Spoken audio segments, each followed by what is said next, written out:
does the GR Corolla handle snow?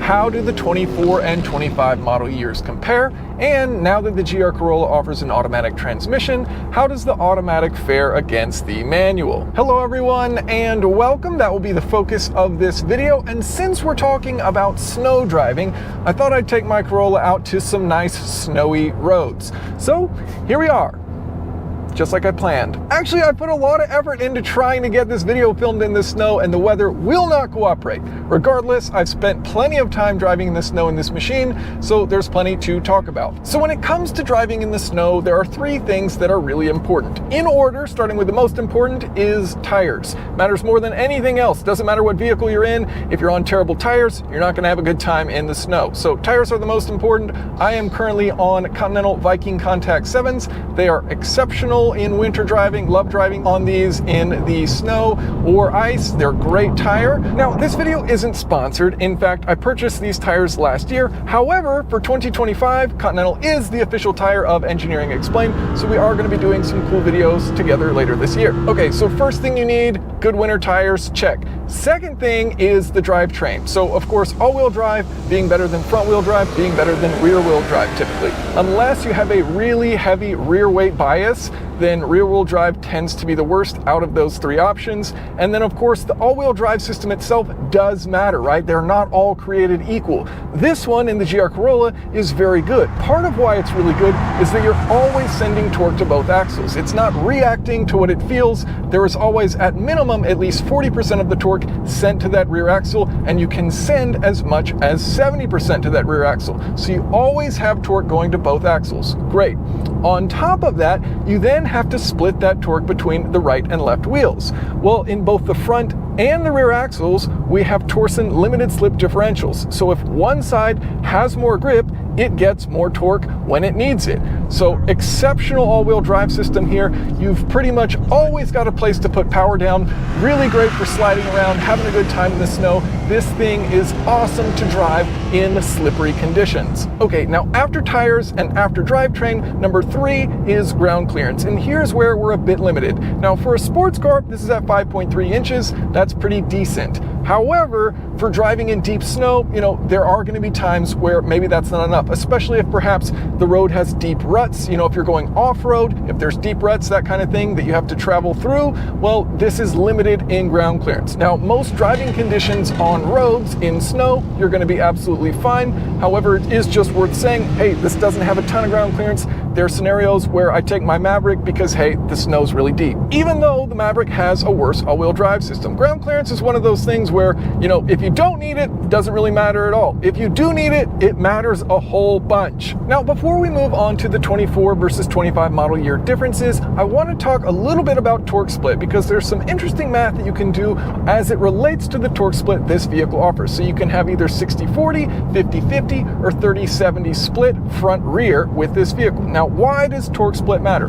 Well, from an acceleration standpoint, you want to send the torque where there's weight on the vehicle, right? So for example, let's say this vehicle was doing a wheelie. Well, you have no traction on the front end, right? If the front end's up in the air. So there's no point in sending torque to that front axle. So you'd want to send 100% of that torque to the rear axle. Now, not possible in this vehicle. It's going to have a 30-70 split at most to send to the rear axle. However, it's important to realize that where you have the weight is where you want to put that torque. So this vehicle has about a 60-40 weight distribution. So from a launch, ideally, initially, the first amount of torque you're going to apply is going to be a 60-40 split. However, the second you start accelerating, then you shift that weight towards the back. So you can look at what is the maximum this vehicle can accelerate at. You can look at its dimensions, you can look at where's its center of gravity, that sort of thing. And you can determine how much of the weight is going to be on the rear axle under acceleration. Now, pretty much the only gear that's going to allow you to reach about 1G in acceleration, mathematically, theoretically possible if you have no losses in the drivetrain in first gear only. Well, that means in that first gear, if you were to launch at peak torque, you would have about a 40-60 weight distribution. So ideally, you'd want most of the power going towards the rear to get that initial launch really well once you've started moving. Now, realistically, most gears cannot provide enough torque to overwhelm either axle. So if you're in, let's say, second gear, third gear, maybe the maximum torque you're actually going to be able to accelerate this with is going to accelerate you at about half a G. In that scenario, about a 50-50 torque split is ideal. And of course, you can put this thing in track mode, and then boom, there you have it. You've got that perfect 50-50 torque distribution. All right, but as it relates to torque split, something interesting happens when you're driving on a snowy or icy surface, because now you have more torque available than you have grip that you can put it down. So let's say the icy surface that you're driving on has a frictional coefficient of just 0.1. Well, the maximum acceleration you're going to get is about 0.1 G. And so the ideal torque split is pretty much just your vehicle's weight distribution, so about 60-40. Okay, but now this brings us into a handling discussion. So during winter driving school, driving these GR Corollas, one of the things they try to grind into your head is that, hey, you want oversteer, you don't want understeer, because understeer, when you lose the front axle and you just push straight ahead, you don't have any control. Oversteer, as you start to slide, you can actually control the weight distribution and get the vehicle to do what you want it to do. So oversteer is okay, understeer you don't want. And so if you choose these traction modes where you have a 50-50 torque split or a 30-70 torque split and you're sending more power to that rear axle, even though you're not going to get better acceleration, you're going to change the handling behavior of the vehicle so that it is now more prone to oversteering and it wants to slide, and that can help you drive faster. Now, of course, you still need to know what you're doing so that you don't end up in a snowbank. Jason, what did you do? I was nervous about the spacing. I voiced my concerns, and then I did exactly what I put into the world. Yeah, unfortunately. So here we are stuck. But, you know, we're talking about what's ideal. So from an acceleration standpoint, it's kind of impossible to think of a scenario where 30-70 torque split makes sense. Maybe a really steep uphill, then perhaps you've got a lot of weight on the rear axle. And so maybe in that scenario, 30-70 makes sense from an acceleration standpoint. But realistically, what you're doing is you're changing the handling behavior of the vehicle by putting it in that 50-50 or 30-70. And that's a really cool thing to be able to control as a driver and say, hey, I want a little bit more oversteer. You can change the balance of the car by using these settings. So in scenarios where you have a lot of grip and you're in a high gear, that means you're not going to be able to overwhelm those tires regardless of your torque split. Or in a scenario where you have basically no grip, you're driving on ice, and no matter what torque split you're in, you're going to overwhelm all four tires. Well, in those scenarios, changing that torque split is simply a handling change that you're making rather than acceleration change. All right, so moving on to the 24 versus 25 model year after having driven both.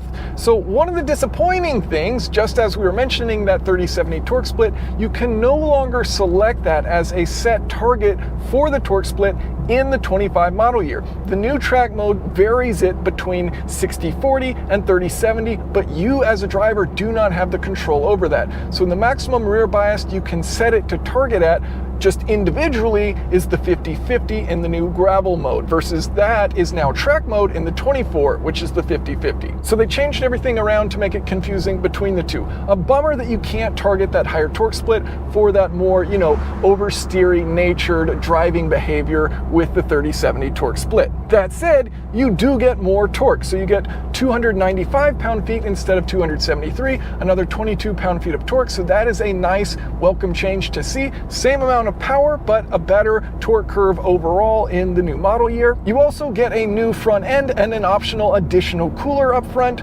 So actually, you know, when I first saw it, I didn't like the new front end. After seeing it in person, now I do actually really like it. I think it's a nice change. I think it looks really good. I'm happy still with what I have because I love this blue, but I do think the new cars look cool. And after seeing them in person, I do actually like the new bumper. They also have significantly revised the suspension. So there is a significant update for that suspension, different things that they've got going on with that. But personally, having driven both, I don't necessarily see, hey, if you're choosing between one or the other, there's any huge reason why you need to pick a 24 versus a 25. They both felt fantastic to drive. Both of them are exceptional driver's cars. And for the 25, they are now offering an automatic transmission. So let's talk about the manual versus the automatic. All right, manual transmission versus automatic. Of course, my personal preference is the manual transmission. It's more engaging, it's a lighter vehicle, it's more fun in my opinion. However, that said, after driving the automatic that Toyota offers for the GR Corolla,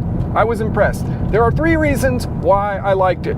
First of all, it's not that big of a weight penalty. So if you look at vehicles like the Subaru WRX and you go from the manual transmission to the CVT, it's about a 140-pound weight penalty. That's really significant. If you look at the Golf R, not that bad actually, going from the manual to the DSG, about a 75-pound weight penalty. For the GR Corolla, it's only a 45 weight penalty to go from the manual to the automatic. So cool to see that they're going to be pretty close in performance. Second reason I like it, aggressive gearing. So it's now an 8-speed rather than the manual is a 6-speed, and gears 1 through 6 in the automatic are all more aggressive than gears 1 through 6 in the manual. So that means aggressive acceleration. I love to see that they didn't have really tall gearing. And then of course gears 7 and 8, they are taller than 6 in this. So you drop that down for highway cruising, drop down your RPM. Love the strategy with the gearing on the automatic transmission. And third, it wasn't annoying to drive, and I mean that as a compliment. It was fine. It was fine. That's good when it comes to automatics. Fine is good when it comes to an automatic transmission. And it was fine to drive. It didn't seem in the way. It didn't seem annoying.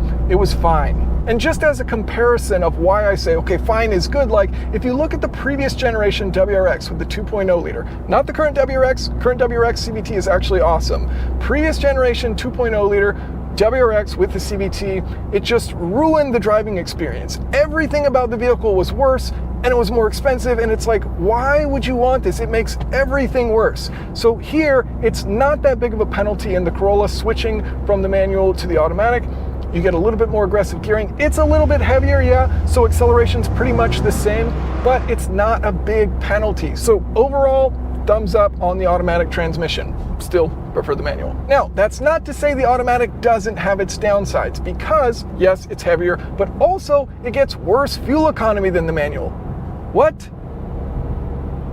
And in addition to that, it is a $2,000 option. So it's more expensive, heavier, and you get worse fuel economy. So again, go with the manual. Or don't, it's fine. So I thought I would wrap this up by talking about my ownership of this 24 and what it's been like so far. I've got about 1,500 miles on the car. I've had it for a little under a year, and I love it. I love this thing, and I've been trying to figure out, what are the things about it that really make me happy? And one of the things that I love about this machine is that the throttle control is exceptional. It's exceptional. So those little things that you don't really pay attention to, but you know when they're good, the throttle control is one of them here, where it just makes you feel so connected in that you can put your foot at whatever amount of throttle you want, and you can look at the boost gauge and it'll just hold it right there.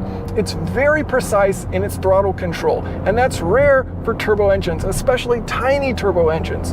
So the throttle control is just really good, and you get exactly what you ask for, and as a result, you do feel very connected to the machine. And yeah, I mean, it's just fun to drive. Makes cool sounds as you're letting off there. Coming into this corner here, IMT, rev matches for you if you don't want to do it yourself. Get back on the throttle. Woo! Yeah, it's fun. Now, there are some things that I don't like about it. They're all pretty minor, but there are some things that I don't like. First of all, cruise control is always about 1 mile per hour off. So for example, if you set your cruise control to 70 miles per hour, you're going to be driving most of the time at 69. Nice. Second thing, the heated portion of the steering wheel does not fully cover the steering wheel, so the top of it is not heated. That's a bummer. I love heated steering wheels. I think they're awesome. I wish they also had covered the top of the steering wheel.